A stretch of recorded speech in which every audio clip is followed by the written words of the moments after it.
Well, welcome back to the Always Reading Book Club. It is your girl, Kiki Reader. And we are diving back into our You and Me series by Lexi Timms. Now, if you haven't listened to book one, that link is going to be available down below in the description section, that review. Once you finish that, come and join us as we dive into book two, which is called Touch Me. When we left off our last book, Catherine was running, okay? Tim called out to her again and then she stopped. And he threatens her. He tells her, like, he'll slap her in front of everybody, like all kinds of stuff. And he, she knew it wasn't an empty threat, because clearly, apparently, he had done things in front of people at parties and stuff like that back home in LA. So she knows he's very much capable of following through on these threats. And she says to him, she's like, what do you want? Like, why do you keep coming after me? So we find out what normally happens is he sends his goons, right? They're probably legally called security guys, but they're just his goons. That's what I'm going to call them.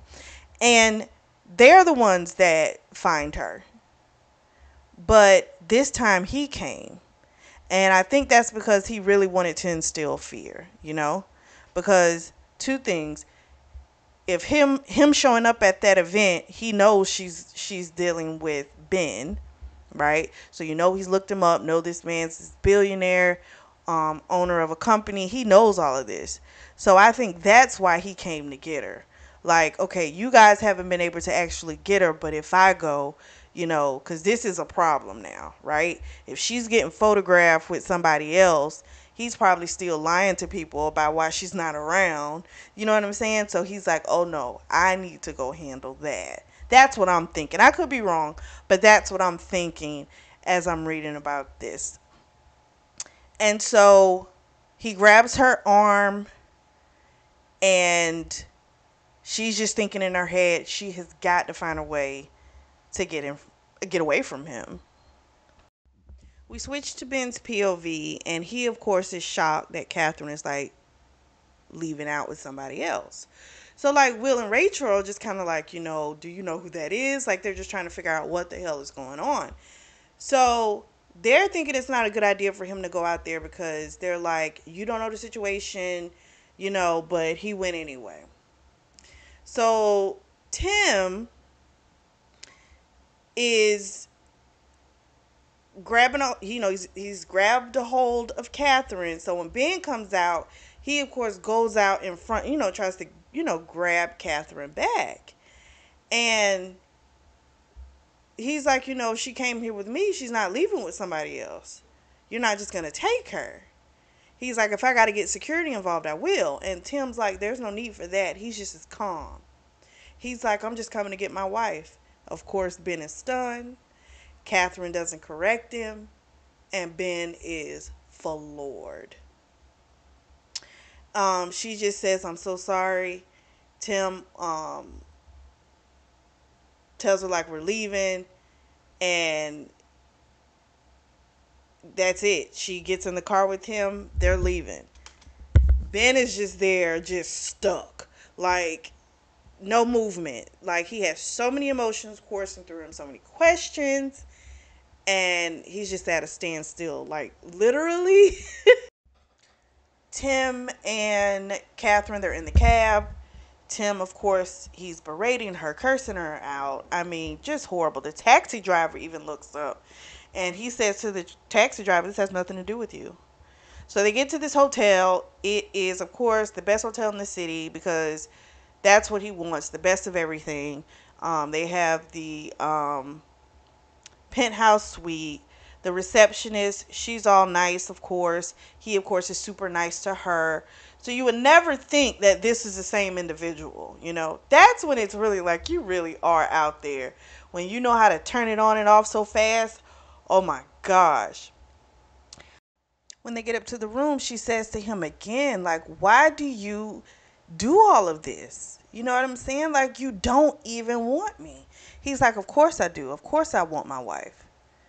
And you realize because she's a thing. She's a beautiful woman.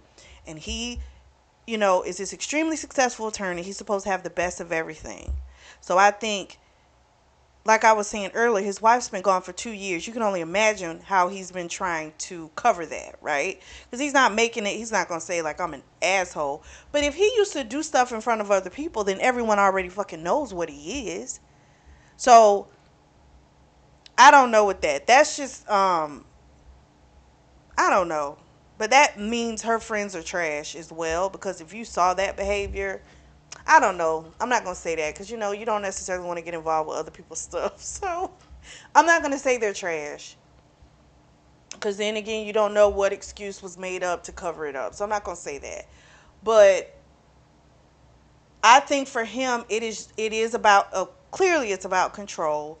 And it's the idea that now she's gone and gotten someone who is a hell of a lot more successful than he is. And he is not going to be able to explain that away. I don't think his ego can take that. So I don't believe at all it's about love with him. At all. It is literally just the idea of her moving on and getting someone even better with more money. He can't handle that. So he's got to shut it down. He, of course, starts drinking. She could smell the alcohol already on his breath. So he had already been drinking. So he's drinking more. She's looking for some type of an escape out of this room because she already knows how this is kind of going to play out. Because normally, the more he drinks, the more physical he gets with her. So then we switch back to Ben. Ben comes back in after like standing outside for so long. He's greeted by Will. Will has a woman. I forget her name, but she was a fan of his and wanted to meet him. And after that, he decides he's just going to go home. So, of course, it feels lonelier now than ever. This is not how he had anticipated his evening ending. He gets on the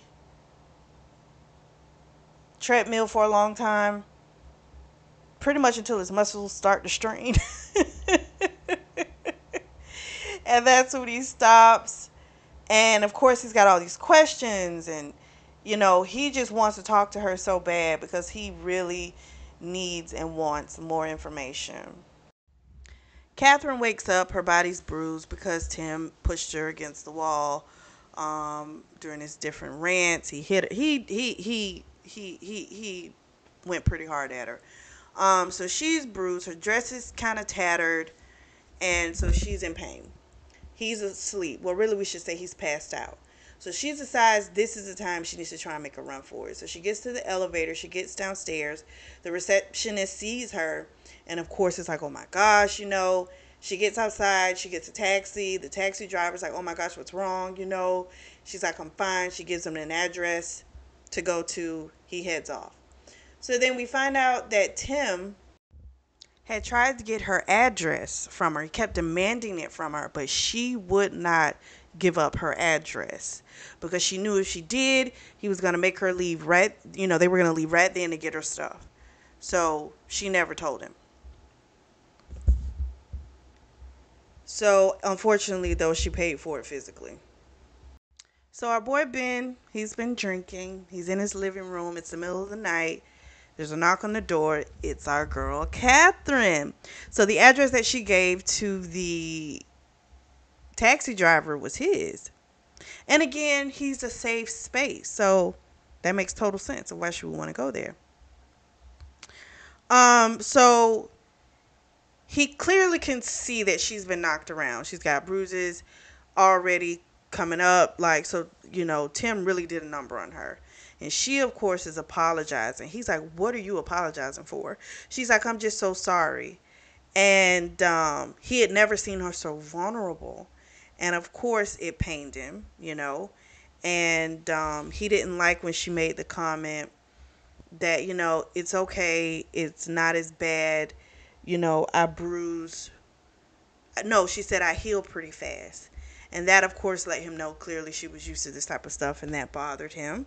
So he takes her in, and he's like, just let me take care of you. He runs her a bath, and she asked him to get in the bath with her. So he bathed her, and he left her in the tub. He's like, just give you some time to yourself. She eventually comes out, And he made her some tea, and she was ready to tell him the full story. So what she told Talia was a lot, but I guess she wanted to give Ben like the complete, the full picture.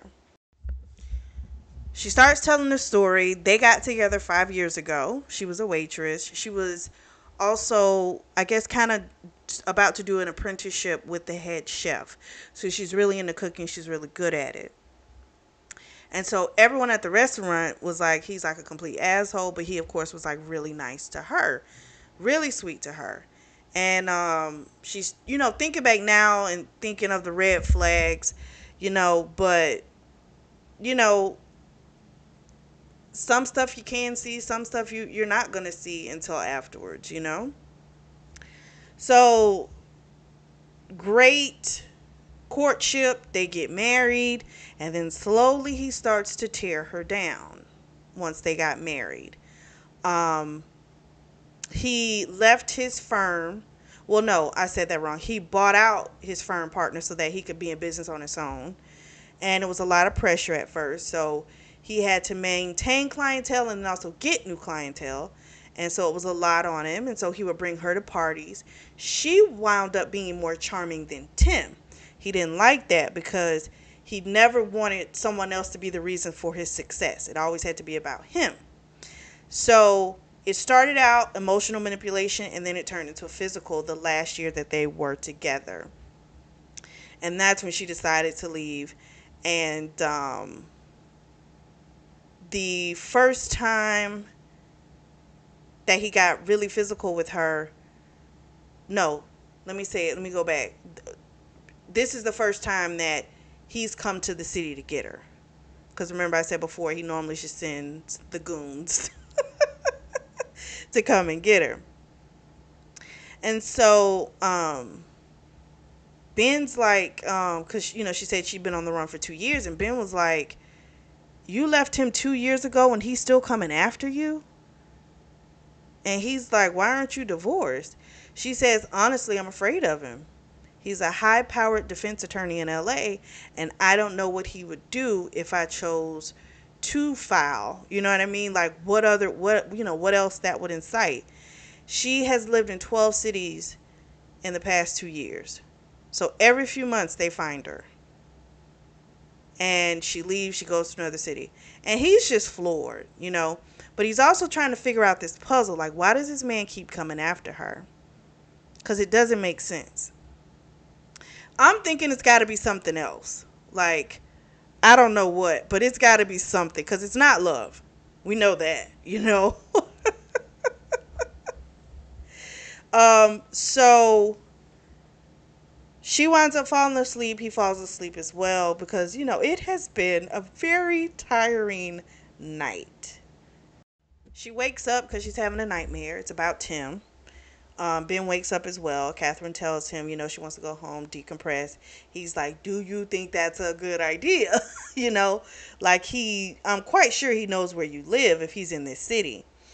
And she's like, maybe. She's like, I didn't give him my address last night and he was trying to get it from me. So maybe he doesn't know her actual address. He's like, well, at least let me take you. So he takes a really long route. She doesn't know it, but he's doing this because he's trying to make sure no one's trailing them. So they get to her apartment. She asks him to come up. No, I'm sorry. He asked to come up just to make sure everything was okay. She was a little hesitant at first, but she does wind up saying yes. He comes up. She tells him, she'll see him tomorrow. He's like, okay, I still don't think this is a good idea, but she gives him a kiss. He leaves. So then the next day at work, Ben is grumpy. He is so not his friendly self. Everyone can definitely notice it. Rachel comes in, gets him. They have lunch. She went and got some Thai takeout for him, and he tells her the story. And she, of course, was like, I did not anticipate that. But she did tell him, right now she just needs emotional support from you. Just let her know that you'll be there for her. These situations can be really tough for people, but you just need to let her know that you're going to be there for her. That's all you can do at this point. And he, of course, is like, that's not a problem for me. I'm just trying to convince her that I am, I am going to be there for her. Because, her thing is, it's her drama. She's pulling other people into it, not on purpose, but that's what's happening. And so he just wants her to know, convince her, like, that's not how he sees it. So she was going to run. She started packing, but then she got upset because she loves her life in San Francisco and she doesn't want to give it up. So she decides she's going to go to work. She doesn't tell Talia anything about Tim. She just says, how she met his friends, the beautiful night, all this stuff, but she left all the bad stuff out. So then Ben comes in later on and he asks her if she wanted to go and get something to eat. And she was like, yeah. And um, she was saying she wanted to go in the city. He's like, are you sure? She's like, no, it'll be fine. She wants to spend time with Ben. She doesn't want anything to derail that. I don't think that's very smart. So then um, Ben goes back to work. He gets some news about one of the warehouses. There's like this issue that's going to cause the shipping to basically not be in time for Christmas. So they're not going to be able to drop that new line that they were trying to do from scratch. And so his top guys um, had already had this product that didn't work out the best, but he figures if we tweak it a little bit, we'll have the inventory to ship it out. So the guy was actually happy about this because that's what he was going to try and do anyway.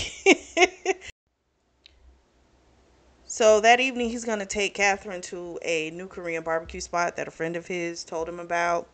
And she's definitely all down to go. And she doesn't want to talk about the stuff from the previous night. So they have a really great night at the restaurant. It's it's a mentee of his, and the guy that owns this place. And so, of course, him being there is great publicity for this business. And so he's trying to help the guy out, as well as give, Catherine a nice place to go to as well. So then they leave from there. And when they get back to her place, she asked him, did he want to come up? They get upstairs. Um, he, of course, is worried about hurting her. She's like, I'll be okay. So they, of course, have this nice little fuck session. She, of course, was like, it might be best for me to ride you. And so that's how she did it. He stayed the night. She wanted to revel in this moment. Um, she was like, I will think about Tim and everything else tomorrow. The next morning, he gets up first. He makes her breakfast. She showered. All he knows how to do is breakfast, so he made that for her. He took her to work. They make plans to see each other later. He's excited. She's excited. He did, however, notice that when he had went in her room before they left, he did see a suitcase that he saw was packed. So he was hoping, you know, that she was packing a few things to stay with him for a little bit. But he knows the likelihood of that is slim and that, she's probably gonna try and run. So before she gets out the car, he was gonna say something to her about it, but then he thought it's probably best he just didn't bring it up, so he didn't say anything. And he just kind of left it like that. So Catherine's in a good mood. She's upbeat. She goes to work. Um, and everything's going good. After work, she decides she's going to go to the grocery store, cook that night. She sees this beautiful dress in the window. She goes, talks to the saleswoman, and the woman's like, you're young, you have a great figure, you need to get this. And the woman's like, even if you just wear it to McDonald's, you need to have that dress. She's like, you only live once. And it was expensive. She said, maybe not today, and she walked out. So then she goes to Hendrix, the grocery store, talks to everyone. She's in a good mood. There were times where the fear would creep up on her, but she would push past it. She really felt like she had made this life in San Francisco. She wasn't going to give it up. She goes home. Now, she checks everything when she gets in there. She too, relaxed. And then she gets a call from Ben. He asked her if she had any plans. If not, he wanted to take her somewhere, she could dress dress casual.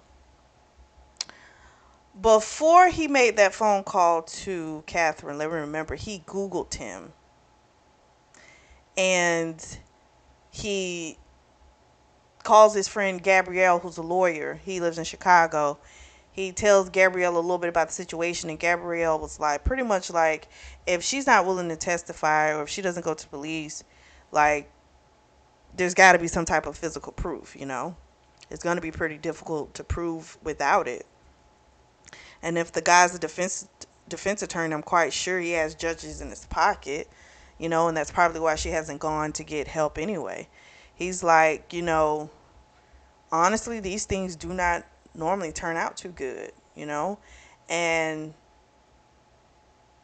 that piece of paper is like, if she got like a restraining order, like that's only going to make him more upset. It's not going to keep him from her. So then the guy gives him the number of an attorney in California who's a defense attorney, and he's like, you need to put her on retainer like yesterday. She's cutthroat. She gets the job done. That way, if something does happen, he's like, you'll be out in a couple of hours. Because they know he has a temper. So he's like, you just need to go ahead and do this. So he gives the information to Rachel, and Rachel's like, you're not happy with our legal team? He's like, no, they're fine. He's like, but this is, she's like, you know what? Don't even tell me. She's like, because I want to keep plausible deniability. And he's like, why does everyone think I'm going to do something? And again, because they all know he has a really bad temper. So I don't know why he's acting like it's not an issue. Like, you know you have an issue. You know you have a problem, you know? And he also had told Rachel, or asked Rachel to come, like, I guess they're going to do like a double date. Will and Rachel, him and Catherine, for drinks. So she, of course, is all excited about that because we know she likes her Will and Will likes her. Ben comes to pick her up. They go to this like old dive bar that they have really greasy, great food. And everyone had a really great time. It's a low key place. She was dancing. She was carefree. She was so thankful. It was like the best night of her life. She really felt young again. Even though she's 28, but she felt like she was like 21 again. Just carefree. And she loved that feeling. And she was so thankful for him giving her that type of a night.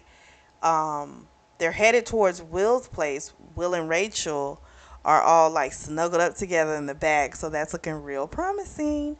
So Ben's the designated driver because everyone else had had drinks, and so he's going to Will's place, and Rachel's like, I'm just gonna get out at Will's house, and he's so happy for her.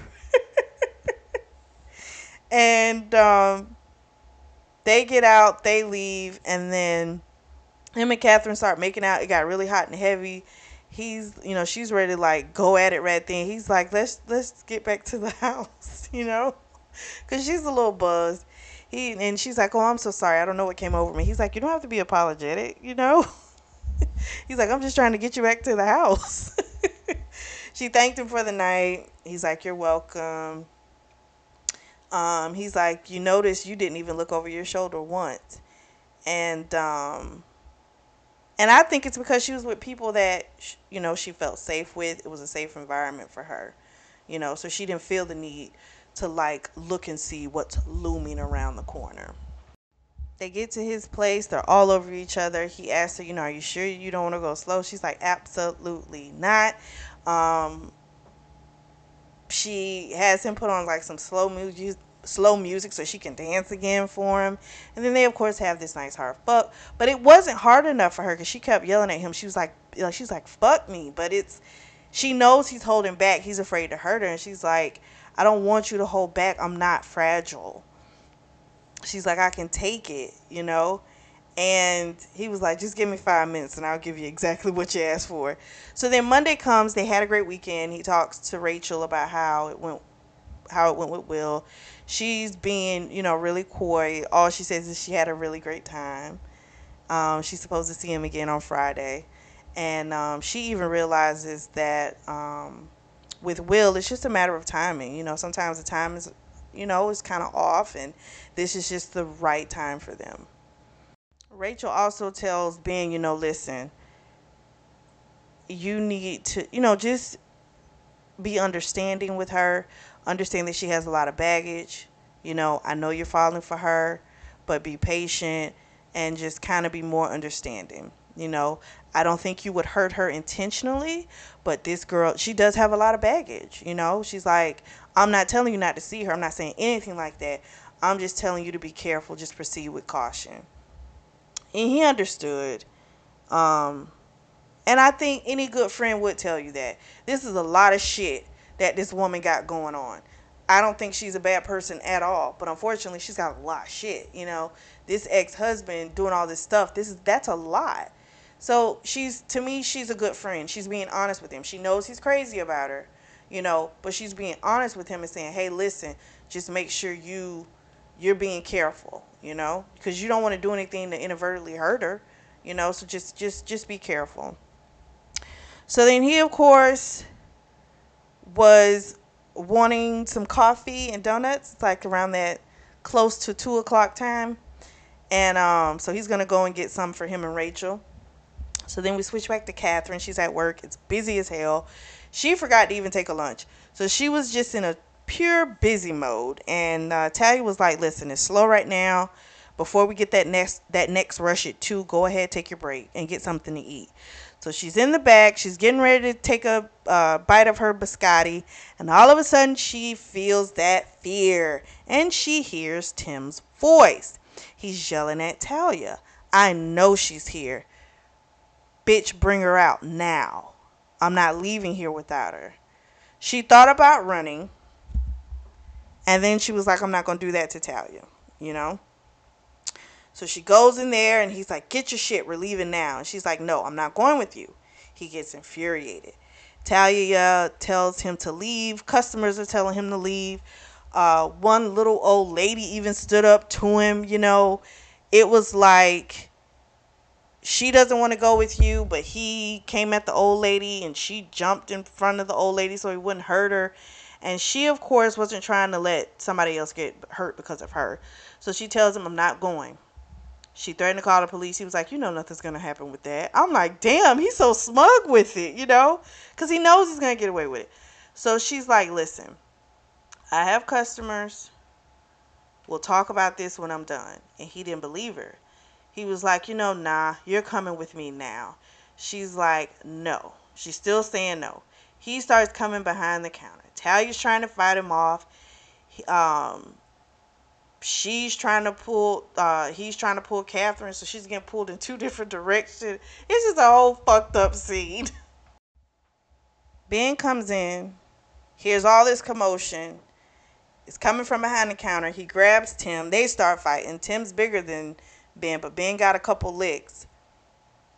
And then Ben got a hold of him and start tearing him up. Catherine had to finally scream for Ben to stop. And then while she was trying to take care of him, all of a sudden Tim comes barreling back at Ben. They fight again. And he realizes someone has called the cops. Tim set him up because basically Tim wasn't fighting as hard the second time. So he was letting him beat the pulp out of him. I said, damn, this is just beyond. And it worked out that way because now he looks like the victim. Like, the cops come in, Tim's getting the shit beat out of him. You know, this doesn't look like, you know, Ben's trying to protect someone or anything. It doesn't look like that. Even though there's all these damn witnesses, it still looks a certain way. The cops aren't listening to Catherine. It's a whole mess. He's afraid, Ben is, that she's going to be gone because they take him and put him in the back of a cop car. An ambulance is on its way and it's coming to, and they put Tim in it because he's got blood pouring from his nose. He's fucked up. And it's just a horrible freaking scene. And so he, of course, says he wants to press charges, and so that does it. There's a female cop, but they're not even listening to her. Even though she's gotten the different witnesses' statements and stuff, the two male cops, they just didn't want to listen. So just two fucking jerks. She goes to Ben while he's in the back of the cop car. He just pleads with her. He's like, please don't run. He's like, stay at my place. She's like, no, I can't do that if you're not there. Even though he has security, I would think you would feel safer. I don't know. I'm just saying. I don't know. He's like, you can't go back to your apartment. She's like, I know. I'll stay with Talia. So she agrees to do that. She of course is apologizing. The owner of the bakery comes. He's pissed. He's like, what happened? They told him what happened. Um, Catherine did, and he said, this is your drama? You brought this to my bakery? He's like, I want you out of here. You're fired. You can't even come in here as a customer. So he was pissed. And I get it. His place fucked up. I get it. So Talia can't afford to like quit, even though she wanted to, but she can't. So she was like, she told her too, don't run. Like, get some clothes, come to my place. She's like, okay, I will. She's like, I just gotta go get some clothes and pack a bag. I'll be over there. So she saw Ben's car and she was thinking like, oh shoot, like what's gonna happen? Like with his vehicle just being on the side of the road. So then she winds up going to Ben's business, talks to Rachel, told Rachel what happened. Rachel's like, oh my gosh. Rachel calls the attorney and she tells her like, yeah, he, had me do this, last week. It's a good thing he did. But Catherine was so apologetic. Oh my gosh, I'm so sorry. This is all my fault. Rachel's like, this isn't your fault. He's okay. He knew what he was doing. And I'm glad he got some licks in on him. She's like, he has money and he has power. Give him time to fix this. Don't run. So this third person that told her, like, don't run. She was trying to get her to promise. Rachel was not to run, but she wouldn't promise her. So Ben's in jail. I think it's been like over 16 hours at this point. Of course, you have the assholes in there. They're going to try and push and try and do stuff. He finally gets his one phone call and he calls Catherine. She's crying. She tells him she's at Talia's. She's like, why are you still there? I told Rachel. She said she called your lawyer. He's like, it's okay. Call Rachel again. Tell her, I'm still in here. And she, of course, apologizes. And he, of course, is like, it's not your fault. And okay, so I'm going to say this. And this might sound kind of mean. But this is going to be a little rant. Okay. You knew that there was a nut job in the city trying to get you to go back to LA. Okay? You knew this. So what I'm trying to understand is why you felt that you're going to treat it like he doesn't exist. And that that's going to work. Now, the truth is, Ben wanted to fight the man. And he would have found any reason to do it. That's just the honest truth, okay? Let's just be real about that. But it's like, yeah, it kind of is. Because you preferred to kind of turn your head. And I'm not blaming her for Ben's actions. Because like I said, Ben wanted to fight the guy regardless. I think if the guy looked at Ben wrong, Ben was going to leap, okay? But I think her doing this thing of, I can walk around this city and act as if nothing really fucking dramatic and crazy is not going on. The fact that she did that was not a help in the cause. It just wasn't. Like, it hasn't gone away in 2 years and you've had to move 12 times. So in all those times you didn't, you know what I mean? You weren't able to do that. Why did you think the one time this man comes to physically get you himself, that he's going to be okay with how that went down, with you leaving in the middle of the night? You think he's really going to be okay with that? I don't know. I'm like, is it your fault that he's crazy? No, it's not. But even if she would have told Ben earlier about the guy, because you got to keep in mind, like, they weren't dating that long. You know what I'm saying?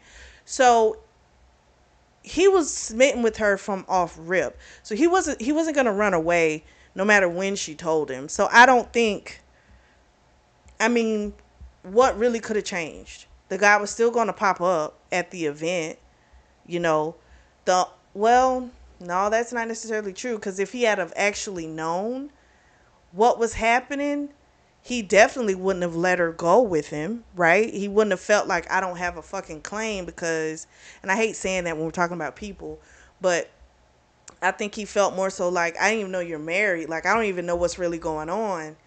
And so he didn't really fight for her because he didn't know, like, am I even supposed to? Like, he don't know what the hell really going on.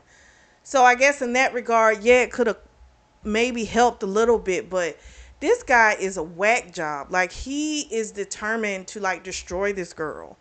Like, I don't know if anything could have actually really stopped it. But I do get why she feels bad. And yeah, you kind of should feel bad because you really shouldn't have been walking around here like nothing was wrong. And Ben is at fault. One, for jumping on him, yes, for falling for the okie doke, okay. But also, you was right running your little ass around here with it too. Why was y'all acting like nothing was gonna happen? I'm just saying, you know. So that's my little rant about that. So Ben goes back to his cell. Of course, you know, they're taunting him and stuff like that. They know who he is. They know exactly who he is. And they have gripes about rich people having things, being able to buy their way out of situations. And boy, he's just hoping he can survive it, you know? So Catherine goes up to the jail. She's trying to demand to get answers. That does not work. The officer is just kind of like, okay, well, if your husband's done this to you, have you filed a report? Like, he's just going through the normal steps that they would say. And you got to, I mean, I don't know what she expected. That's kind of my thing with this. If you've already tried for yourself, like, I don't know why you thought this was going to be some different outcome. But anyway, I digress. So he says, basically, if you haven't filed a report, it never happened. You know? And he lets her know nothing's going to be done right now. She's about to leave out. She winds up talking to the other female officer who gives her card. And she's like, if you ever need me, you know, call me. And the officer had clearly had a similar situation with one of her exes. So she understood what Catherine was going through. So as she's leaving out, she sees Rachel with the attorney, Meredith. And Meredith's like, give me 30 minutes. I'll have him out. So she's like, I'll have it handled. So she goes. It's past the 30 minutes, and now they're starting to get a little worried. But then Meredith comes out. She's like, it'll take them a few minutes to release him, but he'll be out soon. So Ben gets out of jail. The attorney tells him, you know, there's not going to be any charges because they're not going to be able to make him stick. But you got to stay away from him because if anything else happens, then they are going to throw every type of charge that they can at you. And she also gave him her card and was like, no, she gave her card to Catherine and was like, she needs to get a divorce. You know, she needs to file. And so then I'm like, the female police officer had told her that information as well. Like, you need to go ahead and get this shit in motion. Her fear is that, oh, he's going to get more upset. I'm like, fuck it, at this point, it don't even matter. He's already a loose cannon. You know, at this point, there's no proof of anything. You know, you haven't filed for divorce, anything. You just been running. So it just looks like he just wants his wife back. Right? See, it doesn't look like the horror story that it really is. So it's like, fuck that. You got to start putting some shit in motion, girl. You can't keep thinking that you could just keep not doing nothing. Don't you? Then you just see what happened. Meredith tells Ben, you just moved up to the top of my client list. You ate into that retainer pretty fast. So then Rachel gives him a hug and everything's like, get a shower, take care of yourself. I'll see you tomorrow. Him and Catherine go back to his house. Catherine orders a bunch of food because he's starving. She was hungry too. He gave her the lawyer gave him the card. I'm sorry, I said that wrong earlier. So he gave her the lawyer's card and she's like, what, you think I'm gonna get in trouble? And he's like, no. He's like, don't you think it's time that you file for divorce? You know? And she says, I know, but you know, I'm always afraid it's gonna make him more upset. And that's when Ben was like, I think we're past that. And that made me laugh because I'm like, yeah, that's where we are now. Like, that bullshit thought process you had before, you got to let that go because Now you have got to take some type of action because this guy is becoming more and more, ruthless. It's crazy. And so she's like, okay, like she'll think about it, I guess. But I'm like, fuck thinking. You need to fucking do it.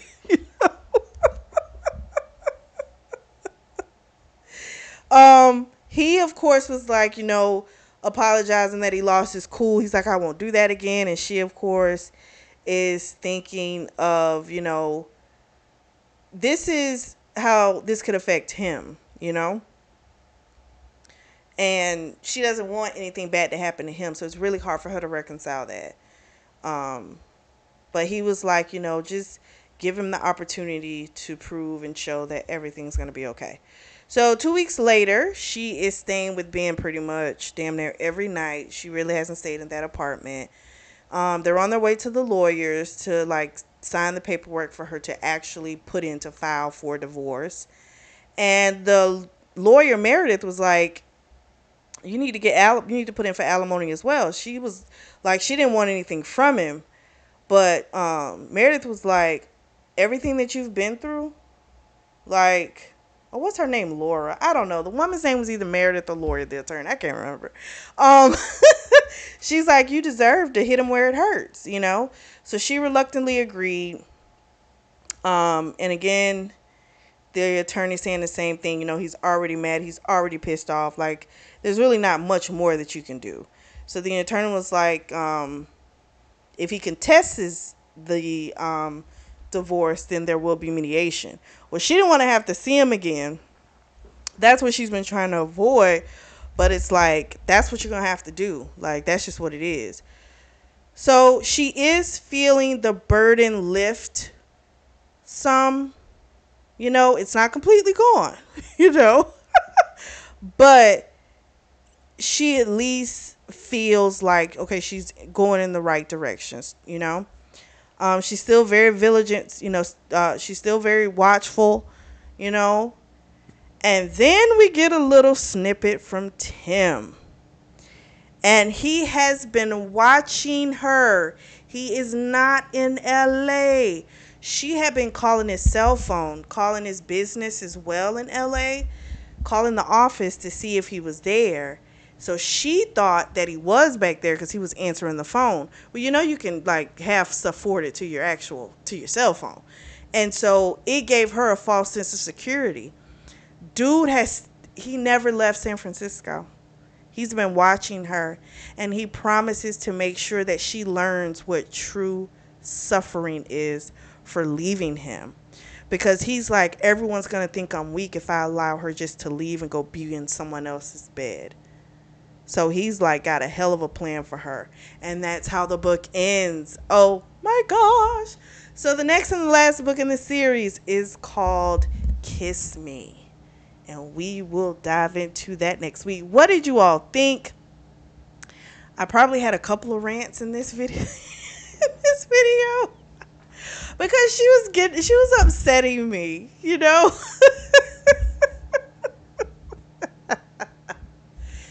Because it's like, I just didn't like her acting. That's what really bothered me. Her acting as if, oh, I'm just going to live my life and nothing's wrong. That just irked me because it was like, you just saw what happened. And then sure enough, she does that and then this awful thing happens. And it's like, I still feel bad for her because she just wants some relief. She just doesn't want to have to focus on that all the time. I get it. But girl, we cannot live in La La Land. I am so sorry.